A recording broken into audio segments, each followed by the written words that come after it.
कदली सीप भुजंग मुख स्वाति एक गुण तीन, जैसी संगति बैठिए तैसो ही फल दीन।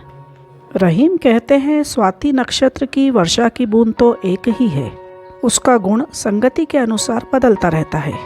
कदली में पड़ने से उस बूंद की कपूर बन जाती है, बूंद सीप में पड़े तो मोती बन जाती है और सांप के मुंह में चली जाए तो विष बन जाती है। इंसान जैसी संगति में रहता है उसका परिणाम भी उसी संगति के आधार पर बन जाता है। जो रहीम उत्तम प्रकृति का करी सकत कुसंग, चंदन विष व्यापत नहीं लिपटे रहत भुजंग। रहीम कहते हैं जो व्यक्ति उत्तम स्वभाव का होता है बुरी संगति भी उसे बिगाड़ नहीं पाती है। जहरीले सांप चंदन के वृक्ष पर लिपटे रहने पर भी अपने विष का प्रभाव चंदन के ऊपर नहीं डाल पाते हैं। तो रहीम ये भी कहते हैं कि आप जैसी संगति में बैठेंगे वैसे ही हो जाएंगे, और यह भी कहते हैं कि आप यदि उत्तम प्रकृति के हैं तो संगति आपके ऊपर किसी भी तरह का प्रभाव नहीं डाल पाती है।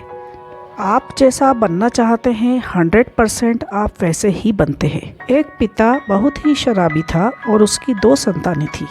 बड़े होकर एक बेटा भी शराबी बन जाता है और दूसरा बेटा बहुत ही लायक बनता है। एक ही पिता की 2 संतानें विपरीत कैसे हो सकती हैं? जब उन बेटों से पूछा गया तो शराबी बेटे ने कहा, मैं तो वैसा ही बना जैसा मैंने बचपन से देखा है। जब लायक और होनहार बेटे से पूछा गया, उसने कहा, मैंने बचपन से जो देखा है मैंने ठान लिया था कि मैं वैसा कभी भी नहीं बनूंगा। दोनों ही उदाहरण यही साबित करते हैं कि आप जैसा बनना चाहते हैं वैसे ही बनते हैं। एक ही चीज को देखने का अलग अलग लोगों का नज़रिया अलग अलग हो सकता है। अब आप स्वयं ही तय कर सकते हैं कि आप कैसा बनना चाहते हैं। विचार पसंद आए हैं तो लाइक ज़रूर करिए।